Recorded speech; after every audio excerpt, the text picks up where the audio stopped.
Everyone, this is my very first, not sponsored, but GearBest sent me this drone to review. They said send us a wish list of what you want to review. I went through all the stuff that I've been wanting to, because I've been purchasing my drones up until now, and this is the one they picked from my list. Honestly, this is not a drone that I've researched a lot. I just saw it looked really interesting, a low-cost GPS drone. They've gone for like a modular thing, so click-in battery, plug-in camera. So I'm imagining that we're going to be able to buy modules to go into the camera compartment. So who knows? Maybe there'll be a little gimbal available at some point. Very much a sort of rip-off of the Hubsan H501M with the light pods and everything. Okay, let's get it out of here. Also, this just slides out. Okay, so 2 manuals. I'm guessing there's like a quick start guide. There's an app that you need to download. Cool, so here it is, the JJPRO HAX. Very cool glossy plastic drone.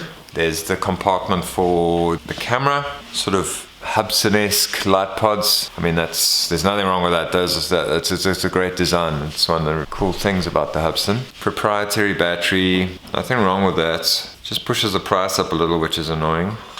It's a 2S battery, but it's actually two batteries that are, to me, that's what it looks like. And then it slots in there. So that's that. And then the motors, they are brushless. So that is a huge pro on this. Brushless motors, for those who don't know, there's no gears involved. It's electric motor with magnets, so there's no actual contact, which makes them last longer, more efficient, and more powerful. So coming with it is the camera. There's the SD card slot. I'm not sure what that slot at the back is for. It's just to clip it in. So there's a SD card slot on the side. What it looks like is you've got to put the SD card in before you put the camera in. So it just slides in like that. Got a bit of weight to it. This seems to be idiot proof. A little.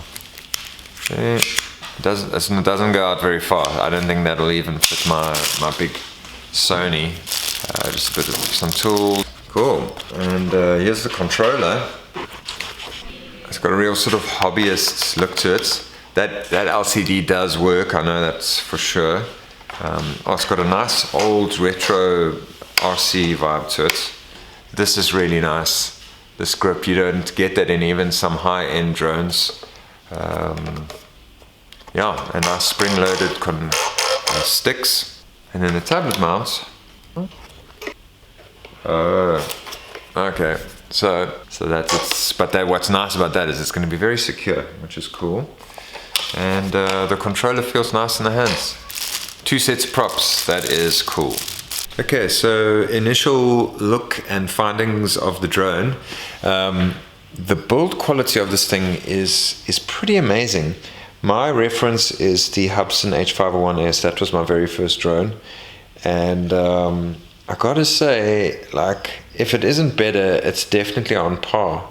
But it doesn't feel, it feels more like a sort of consumer product with the proprietary battery. Oh, bloody difficult to take out, by the way.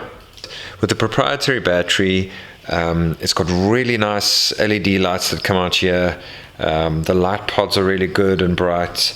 It's got these rubber bumpers at the bottom like the Hubsan H501M. So generally, I'm just really impressed. The battery comes across as being a really nice proprietary battery. The props are very rigid. I would recommend probably just ordering some more, especially if you're a beginner flyer. Even though the video shows the guy spinning them on and self-tightening, I had to use the prop wrench for all the props to get them on.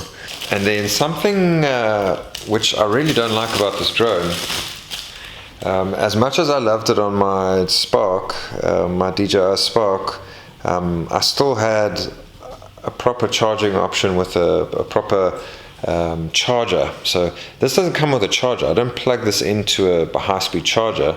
This is a USB port that goes into a normal cell phone charger or wall plug, and the battery is a micro USB like that. The benefit of that is that for beginner users and that, it's really convenient. You can even charge in the car. So I mean, I often travel, and then if I only have one battery for the drone, at least I can charge it.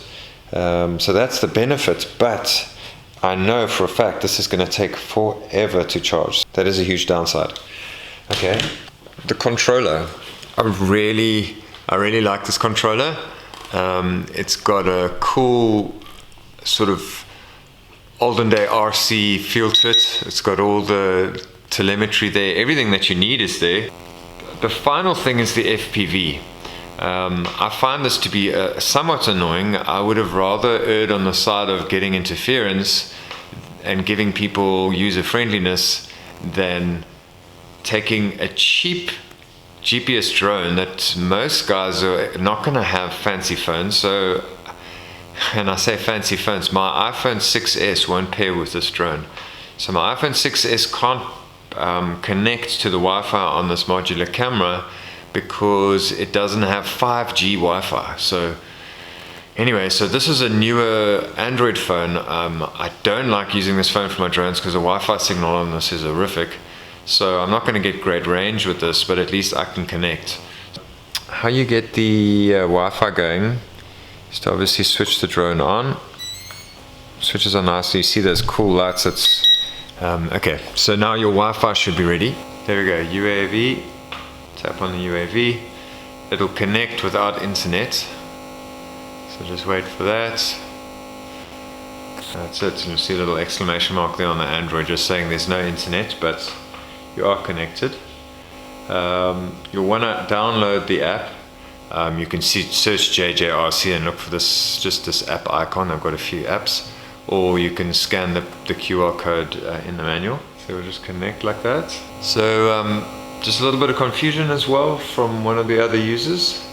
I think the sensor on this is upside down or something. So when you get the drone, when it fires up, the image is upside down. All you do is you go to the settings icon, you press rev for reverse, I guess, and it reverses the image, flips the image for you. So there you go, it puts it upright. The camera seems like pretty good quality. There we go. Seems like pretty decent quality. We're going to fly it around.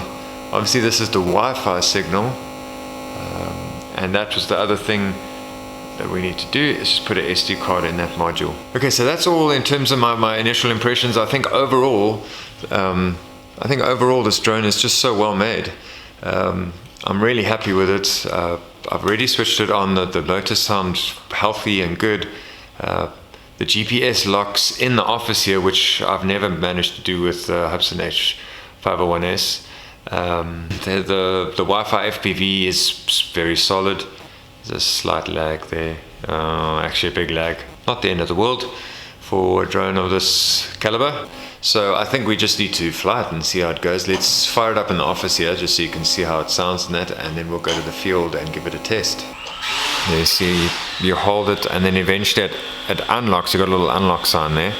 I'm in altitude mode, hold mode now, and if I switch to GPS, nothing seems, it's still running, so but I'm not gonna fly in GPS in the office. And here we go. Let's see what it does. So it's very stable. Probably more stable in the office than my Hubsan ever was. But let's get it out to the field.